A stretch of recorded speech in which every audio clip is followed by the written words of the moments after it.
નમસ્કાર વિદ્યાર્થી મિત્રો, ઓનલાઈન આસ્થા જ્ઞાનોમાં તમારું હાર્દિક સ્વાગત છે।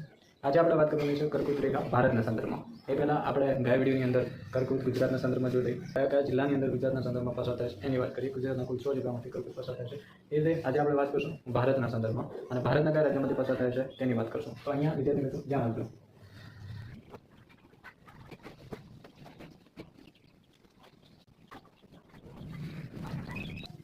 તો પહેલાં તો અહીંયા ગુજરાત ગુજરાત અહીંયા આ જે ભાગ છે ગુજરાતથી અહીંયા છે આ રાજસ્થાનનો ભાગ છે। તો ગુજરાતમાંથી પસાર થાય છે, રાજસ્થાનમાંથી આ જે ભાગ છે આટલા સુધી એ છે મધ્યપ્રદેશનો ભાગ। આ મધ્યપ્રદેશનો ભાગ અહીંયા જોવા મળે છે છત્તીસગઢ, આ છત્તીસગઢમાંથી જો પસાર થતું જોવા મળે છે। આ ઝારખંડ, આ પશ્ચિમ બંગાળની અંદર જોવા મળે છે। આ છે ત્રિપુરાની અંદરથી પસાર થતું જોવા મળે છે અને અહીંયા મિઝોરમની અંદરથી પસાર થતું જોવા મળે છે।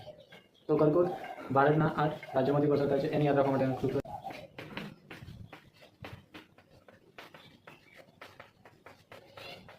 तो गरम से ज़्यादा बताइए। ग એટલે ગુજરાત, ગ એટલે ગુજરાત, ર એટલે રાજસ્થાન, મ એટલે મધ્યપ્રદેશ, એટલે છત્તીસગઢ, ઝાર એટલે ઝારખંડ, બ એટલે પશ્ચિમ બંગાળ, અને ત્રીસ એટલે ત્રિપુરા અને બી એટલે મિઝોરમ।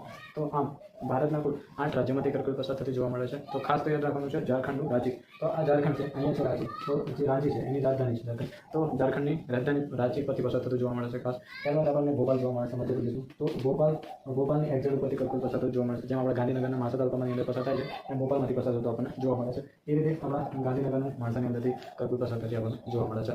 મમ્મી પણ ગુજરાતી છે, એને લગતું સૂત્ર છે જે ભારતના 8 રાજ્યોમાંથી કર્કવૃત પસાર થાય છે એને સંબંધિત છે। એ રીતે કર્કવૃતને 2 વાર ઓળંકી નદી જે મધ્યપ્રદેશમાંથી જાય છે અને રાજસ્થાનમાં ઓળંકે છે 2 વાર। તો મહી નદી, જેને અલબરની ઓફિસ કીધી હતી, તો મહી નદી, મહિન્દ્રી વગેરે નામોથી જાણીતી છે। તો મહી નદીની કર્કવૃતને 2 વાર ઓળંકી નદી છે અને આ તે આપણા કર્કવૃત સંબંધિત વાત। અને કર્કવૃત ટોટલ 23 પોઈન્ટ પૃથ્વીના ઉત્તર ગોળાની અંદર 23.5 ડિગ્રી આવી ગઈ છે।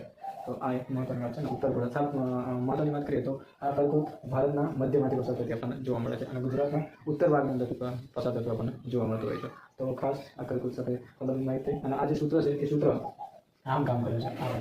આ બાજુ છે જે ક્રમમાં છે, પશ્ચિમથી પૂર્વ ક્રમમાં આ સૂત્ર આપણને જોવા મળે